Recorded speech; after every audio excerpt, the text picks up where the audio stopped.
guys, I know that we are well into May already. It's 5th of May. I just haven't gotten around to make this video until now.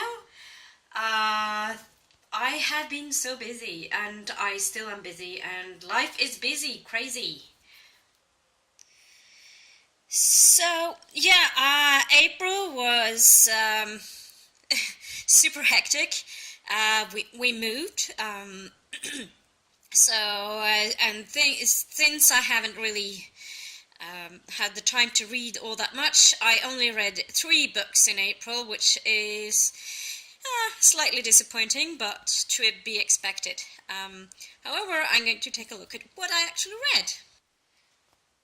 So, Profetene I Evighetsfjorden is written by a Norwegian-Danish Greenlandic author. I think he's mainly Norwegian, but he moved to Denmark as a child and also lived for many years in Greenland. This the main part of this story is set in Greenland, actually. Seen from a white person's point of view. Basically, the main character is a white man. It's a historic novel, and set at the end of the 1700s. It kind of starts around 1990s somewhere, not quite sure, but there's like about the big fire in Copenhagen in 1795, and how he kind of goes to then Greenland and what happens there. I'm not going into details because that would make this video very long, but in many ways it was interesting, and I still have like mixed feelings about this book for some reason.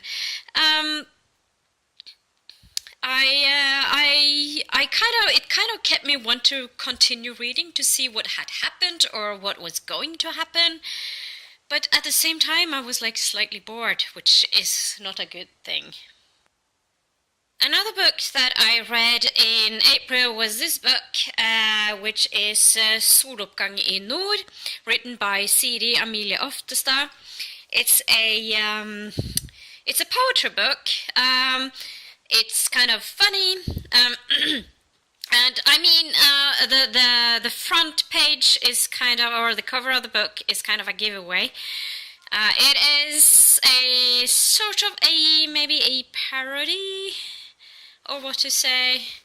Anyway, it's poetry, and it's like it's in Norwegian. It talks about the fantastic, and it's obviously that this fantastic is like the leader of the country, and it's pretty forced. So it's kind of the way I read it. It's a critique of North Korea.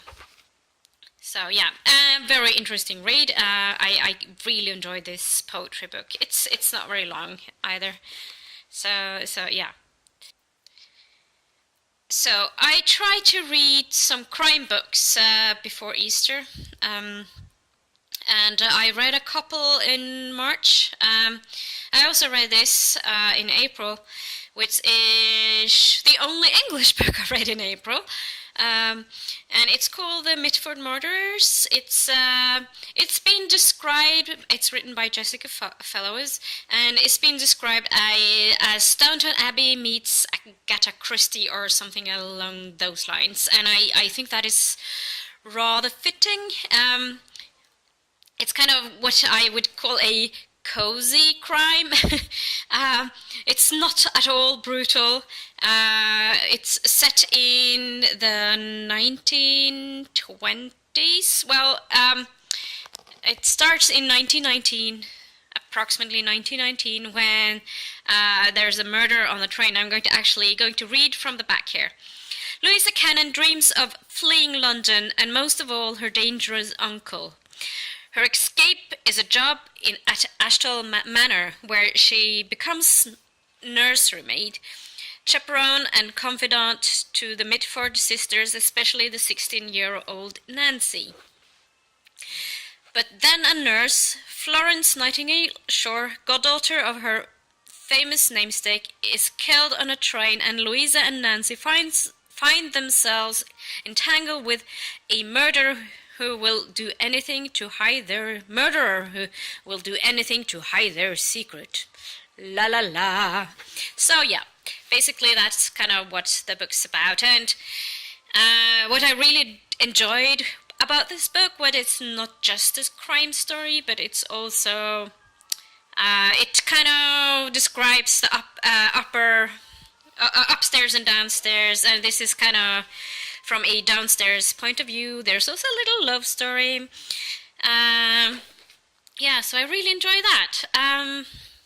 So that's the 3 books I read in April. Not much, but hey, 3 books, better than nothing, I guess. And this book needs to go back to the library. So that's it for now. Currently, if you saw my last video, there was a little thing about a Jane Austen Northanger Abbey read-along, which I'm currently doing 1 chapter a day. If you go over to my Instagram account, I try to post every day there in my stories about the readathon, and kind of I hoped that the people who kind of follow my read-along would kind of add their thoughts on my questions and thought. I'm not sure how well that actually goes, but hey, I'm really enjoying reading Northanger Abbey again. I think it's the 3rd or 4th time I'm reading it. Yeah, so that's it for now. Have a good one!